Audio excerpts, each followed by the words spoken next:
Bapak Ibu Jemaat yang terkasih di dalam Yesus Kristus, hari ini kita telah memasuki Minggu Pentakosta, yaitu minggu peringatan turunnya Roh Kudus, sebagai penggenapan janji Tuhan Yesus bahwa Ia akan selalu setia menyertai dan menuntun kehidupan kita. Karena itu kami seluruh majelis dan jemaat HKBP Resort Seksama mengucapkan selamat Hari Pentakosta untuk kita semua. Selamat Hari Pentakosta, terpujilah Tuhan yang telah menggenapi janjinya bahwa Ia menyertai kita selama-lamanya.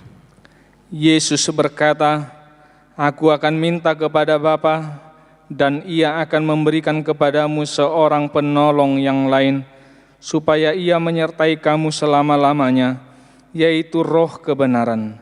Dunia tidak dapat menerima Dia, sebab dunia tidak melihat Dia dan tidak mengenal Dia.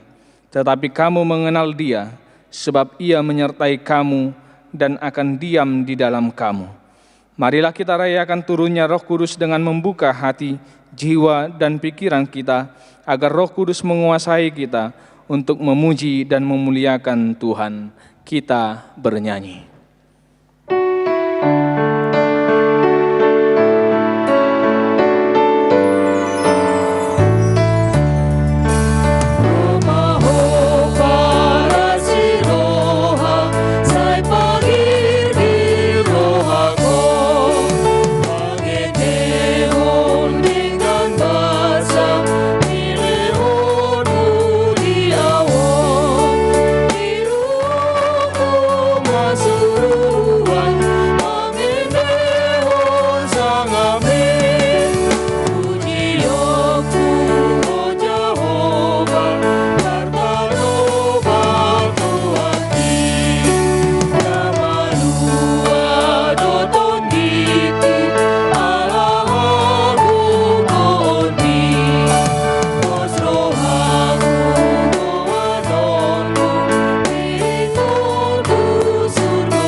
Di dalam nama Allah Bapa dan nama Anaknya Tuhan Yesus Kristus dan nama Roh Kudus yang menciptakan langit dan bumi. Amin. Demikianlah firman Tuhan Allah. Kamu akan kuberikan hati yang baru dan roh yang baru di dalam batinmu, dan aku akan menjauhkan dari tubuhmu hati yang keras dan kuberikan kepadamu hati yang taat. Rohku akan kuberikan diam di dalam batinmu, dan aku akan membuat kamu hidup menurut segala ketetapanku, dan tetap berpegang pada peraturan-peraturanku, dan melakukannya. Haleluya.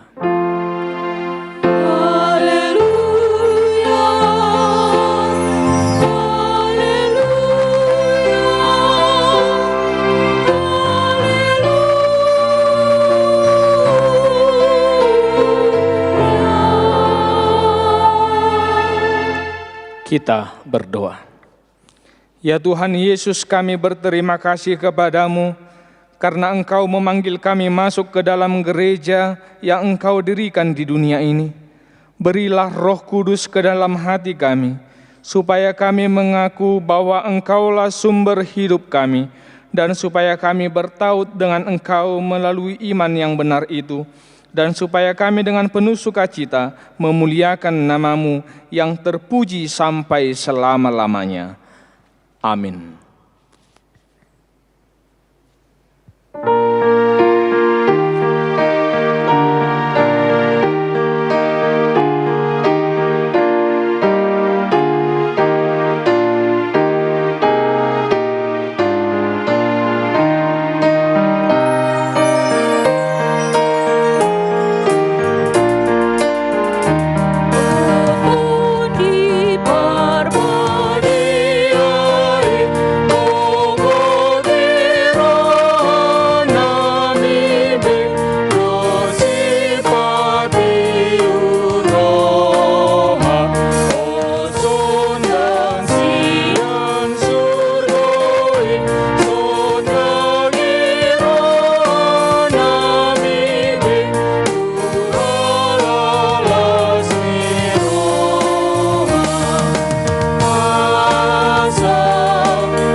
Hukum Taurat pada Minggu Pentakosta yang pertama hari ini tertulis dalam Efesus pasal yang kelima ayat 15 sampai 17.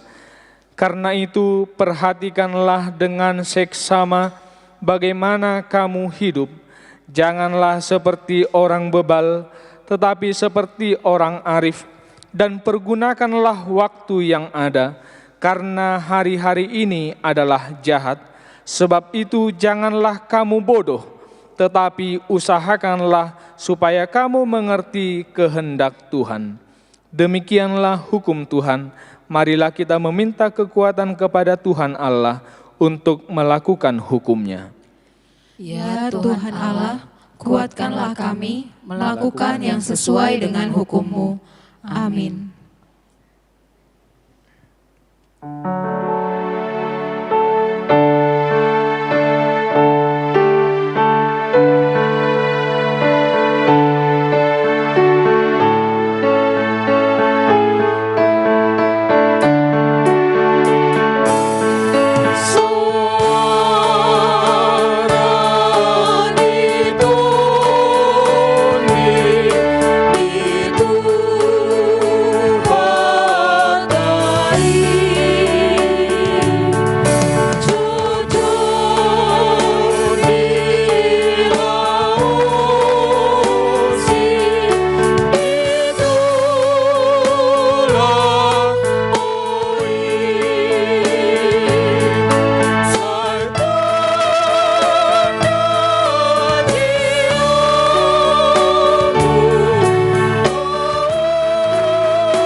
Jemaat Tuhan yang terkasih, kita bersujud di hadapan Tuhan untuk mengaku dan menyesali segala dosa dan kesalahan kita. Marilah kita merenungkan segalanya di hadapan Tuhan. Kita berdoa. Ya Tuhan Allah Bapa Tuhan kami Yesus Kristus, Engkaulah Allah yang Maha Kuasa, pencipta segala sesuatu. Engkau adalah adil menghakimi semua orang. Kami datang ke hadapan-Mu mengaku segala dosa kami yang kami lakukan karena melanggar hukum-Mu, baik melalui perkataan kami yang tidak benar, maupun karena nafsu keinginan duniawi yang selalu mempengaruhi kami. Kami patut mendapat murka Tuhan akibat dosa kami itu. Tetapi Engkau adalah Tuhan pengasih dan penyayang. Kasihanilah kami. Ampunilah segala dosa-dosa dan kesalahan kami di dalam anak-Mu Tuhan Yesus Kristus. Karuniakanlah kami Roh Kudus, agar kami setia mengikut Engkau di dalam kebenaran dan kekudusan, dan memperoleh hidup yang kekal yang Tuhan janjikan bagi setiap orang yang percaya kepada anak-Mu, Yesus Kristus dan Juru Selamat kami. Amin.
dengarlah janji Tuhan akan pengakuan dosa kita. Demikianlah firman Tuhan, janganlah takut, sebab aku telah menebus engkau. Aku telah memanggil engkau dengan namamu, engkau ini kepunyaanku. Sebab akulah Tuhan Allahmu, dan tidak ada juru selamat selain daripadaku. Kemuliaan bagi Allah di tempat yang maha tinggi. Amin.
Epistel pada minggu peringatan Pentakosta pertama hari ini tertulis dalam Galatia pasal yang ke-5, ayat yang ke-16 sampai ke-26. Kita membacanya secara responsorial.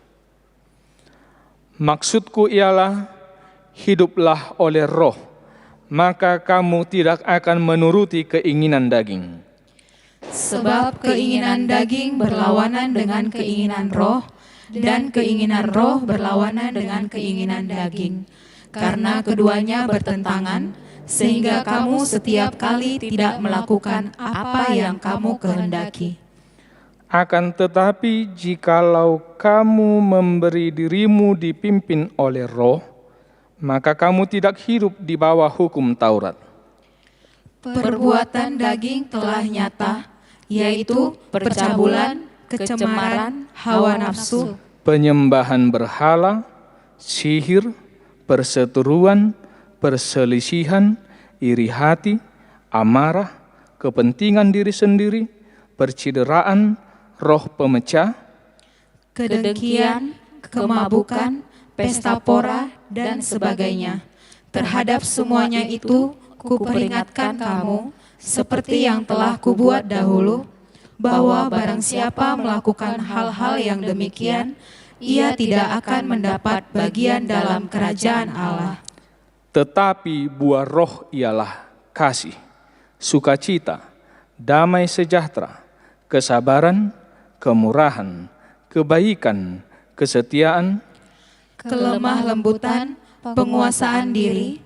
Tidak ada hukum yang menentang hal-hal itu. Barang siapa menjadi milik Kristus Yesus, ia telah menyalibkan daging dengan segala hawa nafsu dan keinginannya.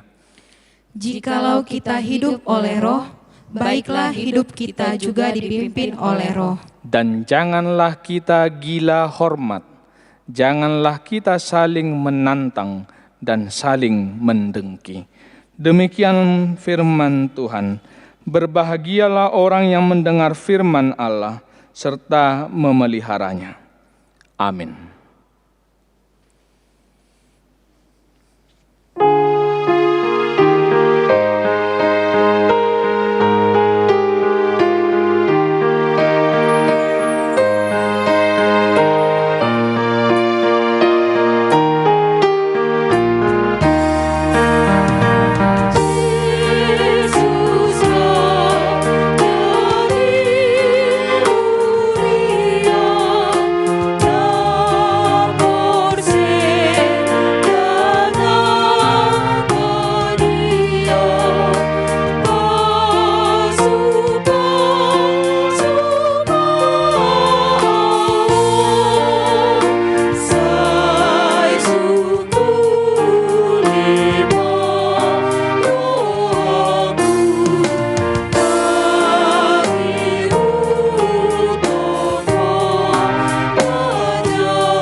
Marilah kita mengaku iman kepercayaan kita, sebagaimana teman-teman seiman di seluruh dunia, kita bersama-sama mengucapkannya. Aku percaya kepada Allah, Bapa yang Maha Kuasa, Khalik langit dan bumi. Aku percaya kepada Yesus Kristus, Anaknya yang tunggal Tuhan kita, yang dikandung daripada Roh Kudus, lahir dari anak darah Maria, yang menderita sengsara di bawah pemerintahan Pontius Pilatus, disalibkan, mati dan dikuburkan, yang turun ke dalam kerajaan maut, pada hari yang ketiga, bangkit pula dari antara orang mati, naik ke surga, duduk di sebelah kanan Allah, Bapa yang Maha Kuasa, dari sana akan datang kelak, untuk menghakimi orang yang hidup dan yang mati. Aku percaya kepada Roh Kudus, dan adanya satu gereja yang kudus, persekutuan orang kudus, pengampunan dosa, kebangkitan daging, dan hidup yang kekal. Amin. Terima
Damai sejahtera Allah yang melampaui segala akal, itulah kiranya yang memelihara hati dan pikiranmu di dalam Kristus Yesus Tuhan kita. Amin. Bapak, Ibu, saudara-saudari yang dikasihi oleh Tuhan Yesus Kristus, Tuhan berfirman bagi kita pada hari ini lewat firman-Nya yang tertulis di dalam kitab Yesaya pasal 63, dimulai dari ayat 11 sampai dengan ayat 14. Kita membacanya secara responsoria. Saya akan mulai dari ayat 11. Beginilah firman Tuhan.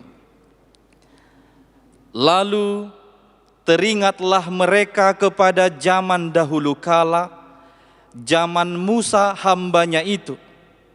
Di manakah dia yang membawa mereka naik dari laut bersama-sama dengan penggembala kambing dombanya?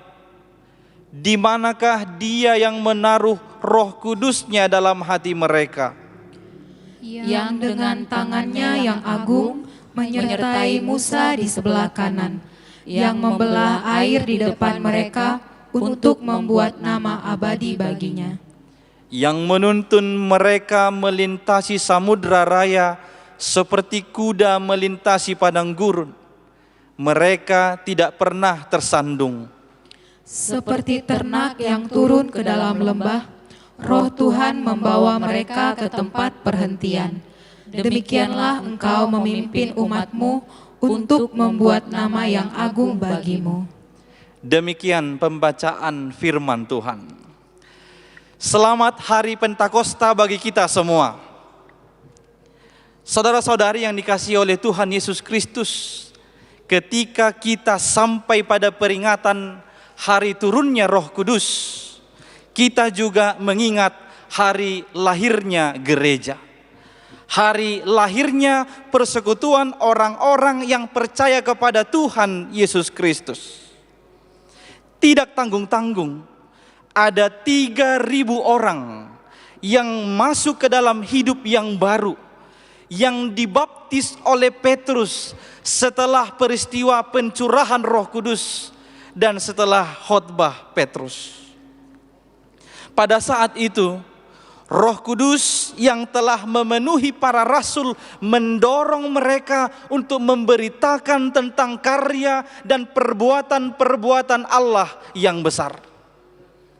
Dan demikianlah semestinya orang yang dipimpin oleh Roh Kudus, hidupnya harus menjadi pemberitaan tentang perbuatan-perbuatan Allah yang besar.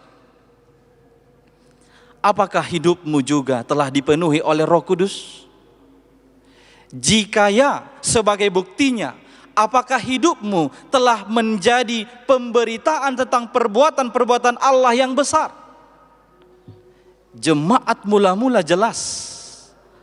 Setelah mereka menerima Roh Kudus, mereka menghidupi gaya hidup atau tatanan hidup yang baru, yang mencerminkan perbuatan-perbuatan Allah yang besar. Yakni mereka bertekun dalam pengajaran, mereka bertekun dalam persekutuan, mereka setiap hari berkumpul untuk memecahkan roti, mereka berkumpul untuk berdoa, dan mereka semua bersatu. Itulah hidup yang dipenuhi oleh Roh di dalam tatanan yang baru. Bapak, Ibu, saudara-saudari yang dikasihi oleh Tuhan Yesus Kristus, dalam 1 minggu ini dan mulai besok kita akan memasuki satu fase yang baru di tengah-tengah negara kita yang disebut dengan istilah new normal. Kita tahu ini adalah lanjutan dari tindakan pemerintah untuk melenyapkan atau memutus persebaran COVID-19. Atau ini adalah lanjutan bangsa ini dalam menghadapi COVID-19. New normal membawa kita ke dalam fase hidup dengan tatanan yang baru, yakni berlaku seperti biasa, seperti normal, tetapi dengan tetap mengikuti protokoler kesehatan dari medis dan pemerintah. dalam menjalani suasana new normal ini, bisa saja nanti akan banyak dari antara kita yang merasa kurang puas, yang merasa kurang nyaman, yang merasa kecewa karena semua tidak langsung seperti yang kita harapkan, semua tidak langsung seperti yang kita bayangkan. Lantas bagaimanakah sikap kita dalam menghadapinya? Ketidaknyamanan, kekecewaan, dan ketidakpuasan yang demikian pernah dialami oleh bangsa Israel ketika mereka keluar dari pembuangan Babel. Mereka keluar dari satu fase hidup sebagai tawanan di pembuangan menuju satu fase hidup yang baru sebagai orang merdeka, sebagai orang bebas. Namun kota yang mereka temui itu, yaitu Yerusalem, masih dalam keadaan hancur. Melihat itu, tidak sedikit dari orang-orang Israel menjadi bersungut-sungut. Mereka marah, mereka kecewa, dan sampai kepada berpaling dari Tuhan yang telah membebaskan mereka. Di ayat 10 di pasal ini disebutkan, tetapi mereka memberontak dan mendukakan Roh Kudus-Nya, maka ia berubah menjadi musuh mereka dan ia sendiri berperang melawan mereka. Bangsa itu menghidupi atau menjalani tatanan new normalnya dengan memberontak, dengan melawan, bahkan sampai mendukakan Roh Kudus, yaitu Roh Allah sendiri. Di bagian ini kita menjadi teringat dengan perkataan Yesus di Matius 12 ayat 31. Hujat terhadap Roh Kudus tidak akan diampuni.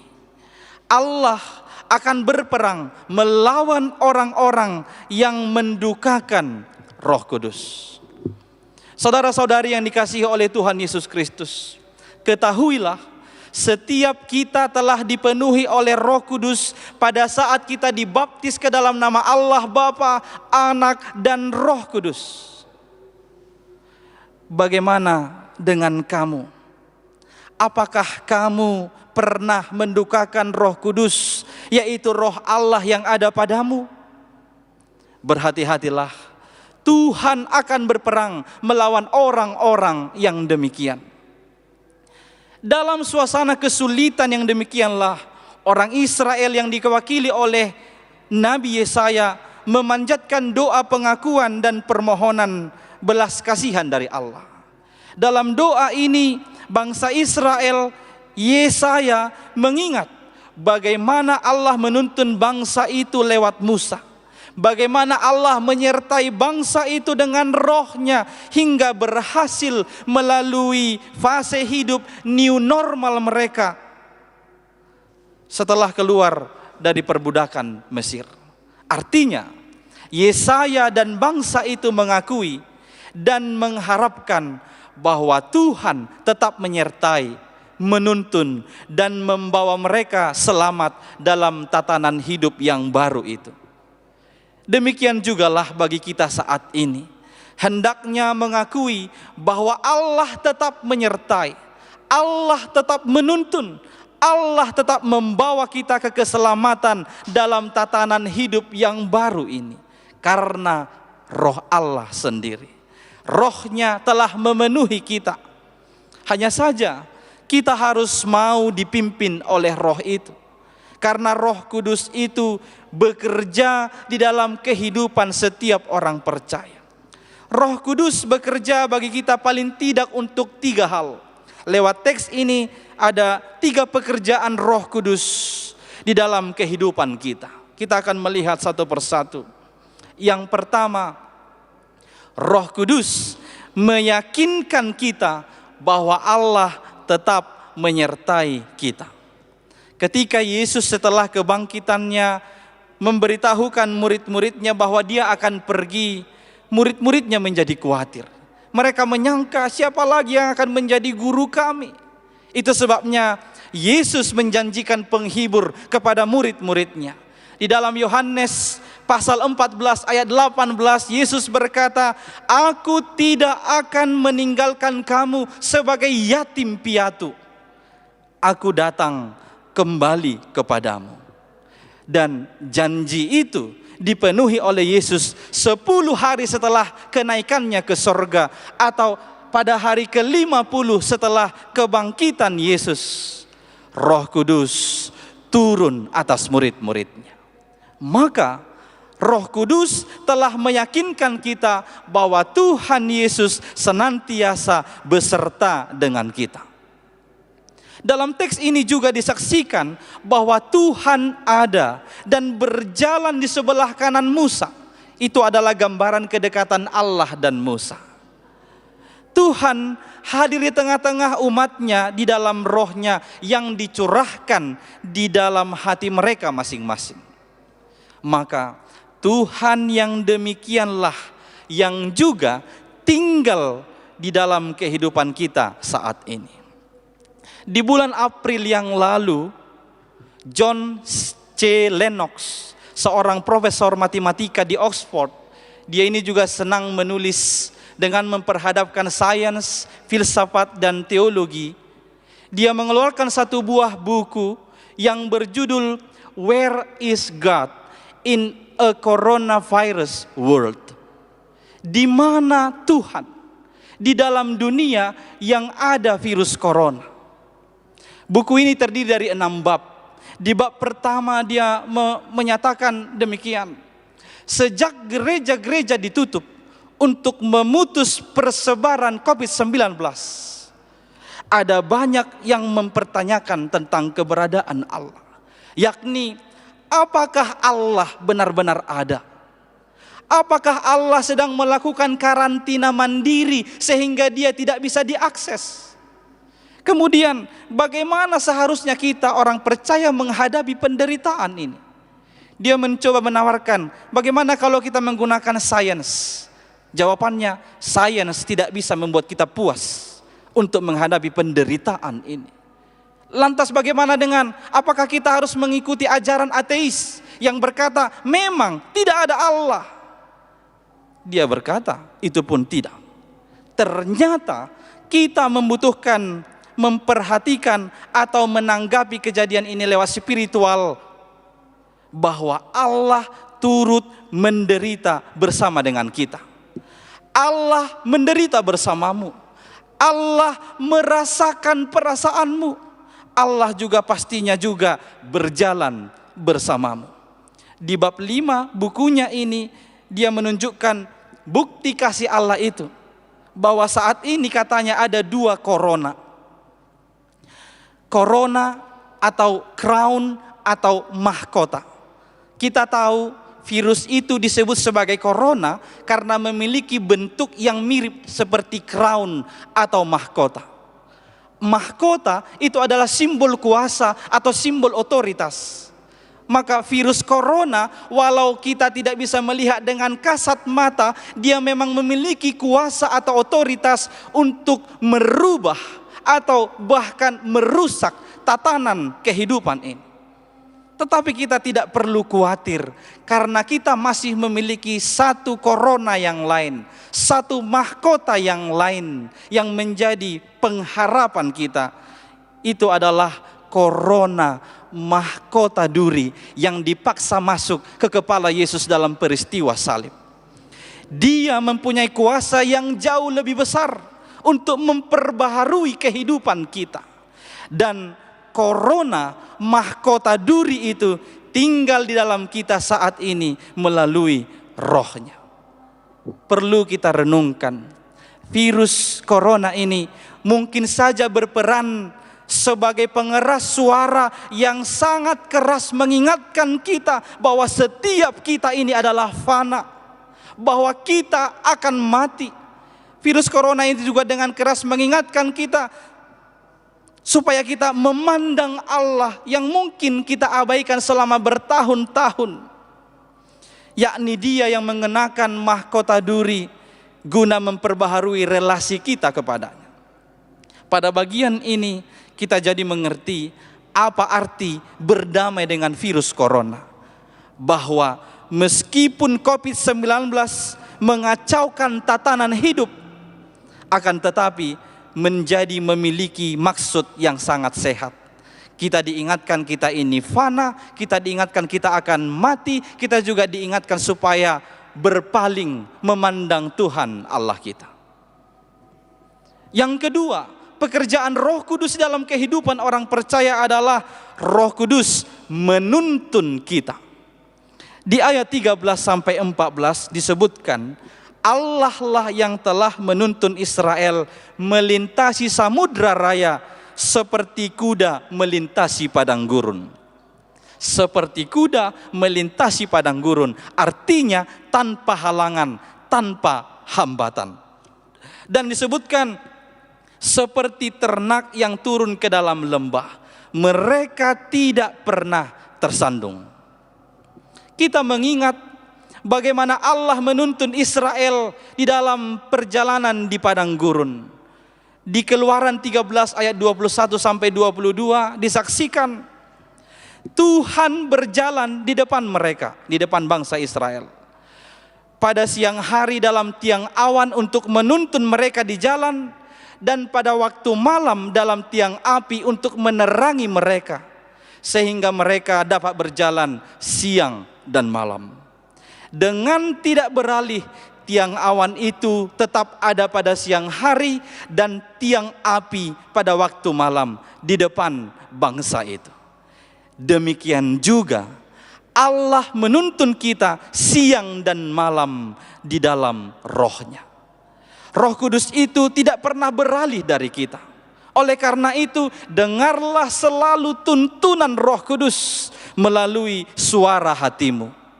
Dunia ini bisa saja banyak menawarkan diri untuk kita jadikan sebagai penuntun. Tetapi ingat, semuanya itu memiliki keterbatasan. Misalnya Kompas dan Google Maps bisa kita jadikan penuntun arah. Namun ketahuilah, secanggih-canggihnya Google Maps pernah juga menuntun kita ke arah yang salah, ke jalan yang sesat, atau ke jalan yang buntu. Tetapi tidak demikian dengan Roh Allah. Roh Allah akan selalu menuntunmu ke arah jalan yang benar dan aman untuk dilalui. Yang ketiga, ini yang terakhir. Pekerjaan Roh Kudus dalam kehidupan orang percaya. Roh Kudus membawa ke tempat perhentian. Roh Kudus itu bagaikan dunamos, kekuatan. Dunamos dari sini muncul kata dinamo, penggerak mesin. Maka dia menggerakkan mesin itu supaya bisa berjalan. Roh Kudus menggerakkan kita orang percaya berjalan ke tempat perhentian. Tempat perhentian itu istilah pengembaraan, menunjukkan satu tempat yang ada rumput, ada air yang cukup sehingga bisa cocok sebagai tempat berkemah. Maka bagi Israel pada saat itu tempat perhentian yang dimaksud adalah Kanaan. Bagi kita saat ini tempat perhentian yang dimaksud adalah tempat di mana kita bisa hidup.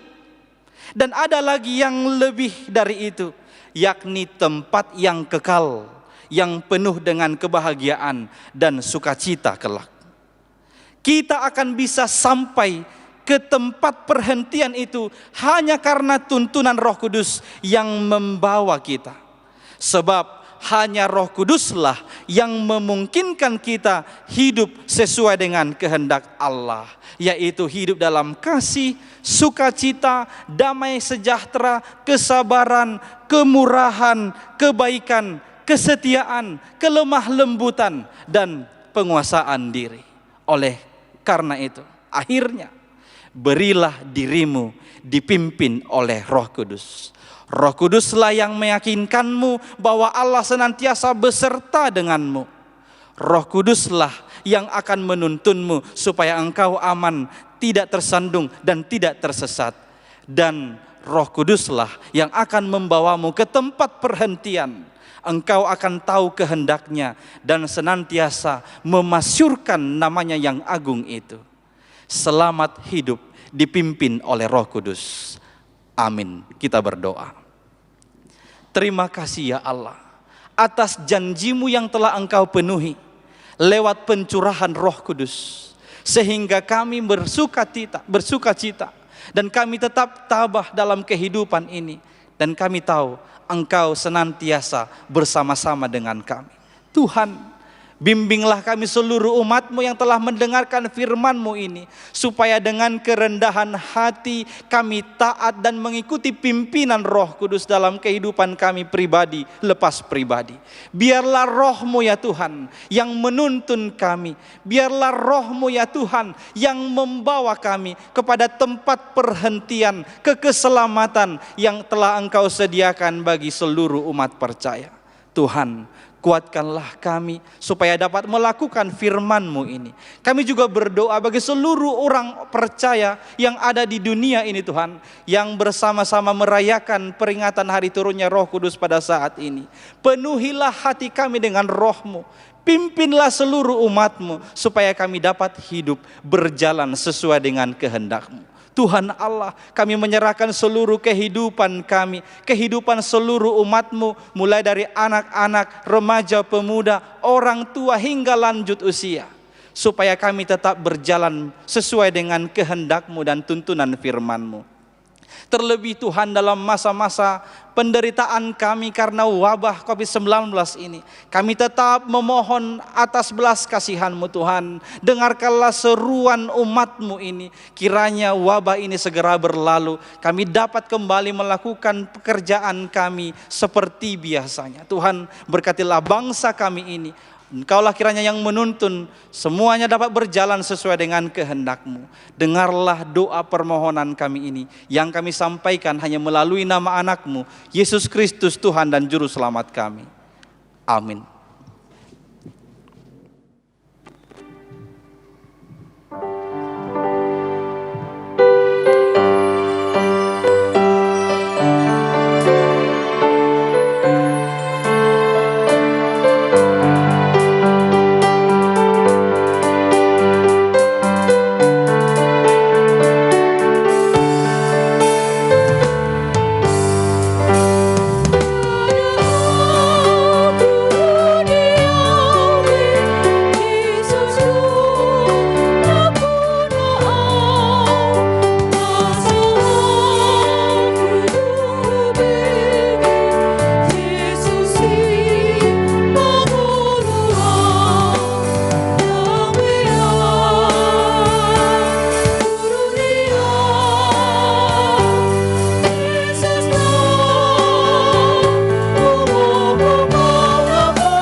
Jemaat Tuhan yang terkasih, kita telah merayakan hari peringatan turunnya Roh Kudus. Biarlah seluruh aspek hidup kita selalu dipimpin oleh Roh Kudus, supaya hidup kita selalu berkenan di hadapan-Nya. Tuhan kiranya memberkati kita sekarang dan sampai selama-lamanya. Hiduplah dalam buah-buah roh, sehingga engkau layak disebut anak-anak Allah, yang selalu bersinar dan memancarkan kasih setia dalam kehidupan. Tuhan kiranya memberkati kita sekarang dan sampai selama-lamanya. Marilah kita berdoa untuk menyerahkan persembahan kita kepada Tuhan. Ya Allah Bapa kami yang di surga, kami mengaku bahwa Tuhan adalah sumber dari segala karunia yang melimpah dalam kehidupan kami masing-masing, Sebahagian daripada karunia itu kami serahkan kembali sebagai persembahan kepada Tuhan.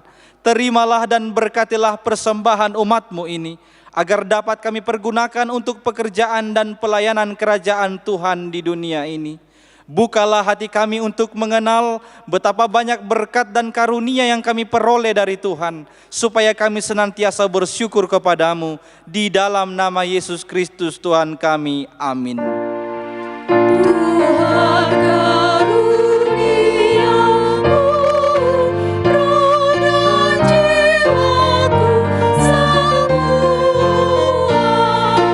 nyawa juga hidupku, harta milikku semua, ku serahkan padamu untuk selama-lamanya.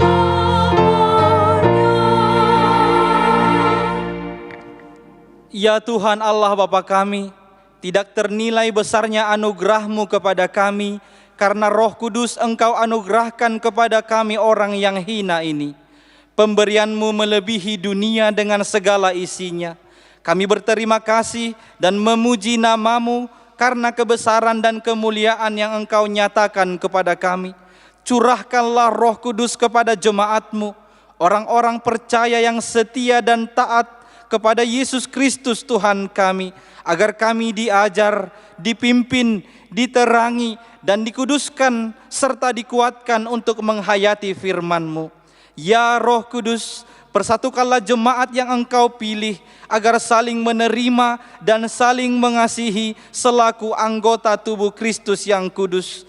Sinari dan terangilah hati kami, agar kami mengenal segala dosa dan kesalahan kami, dan agar kami setiap hari disucikan dan diperbaharui, serta layak bersekutu di dalam jemaat-Mu yang kudus dan am.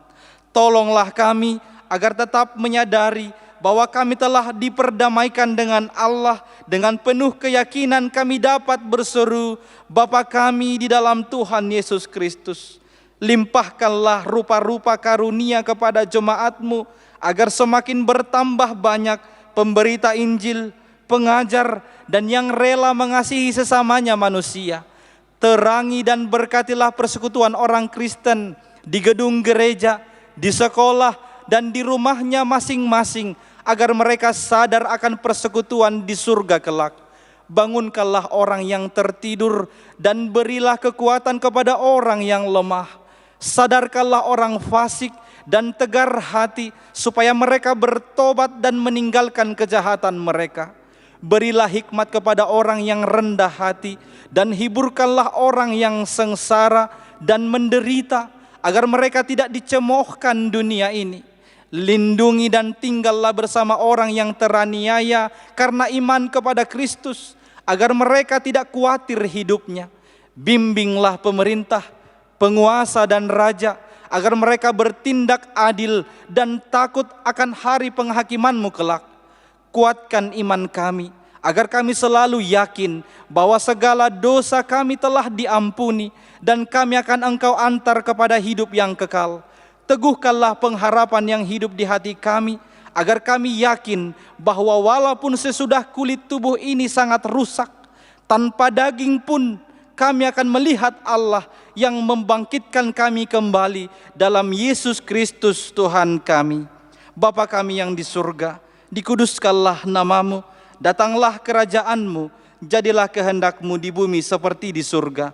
Berikanlah kami pada hari ini makanan kami yang secukupnya, dan ampunilah kami akan kesalahan kami, seperti kami juga telah mengampuni orang yang bersalah kepada kami. Dan janganlah membawa kami ke dalam pencobaan, tetapi lepaskanlah kami daripada yang jahat. Karena Engkau punya kerajaan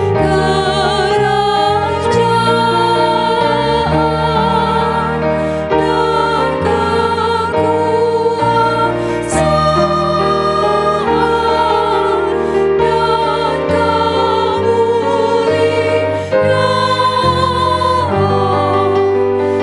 sampai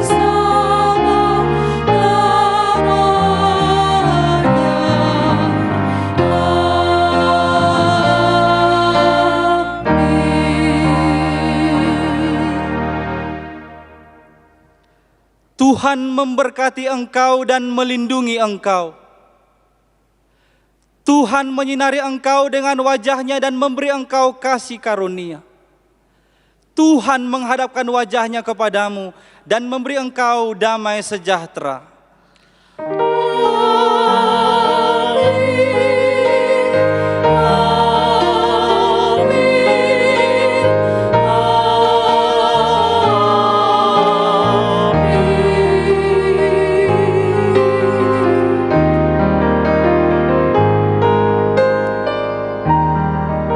Shalom, selamat hari Minggu, selamat hari Pentakosta bagi kita semua.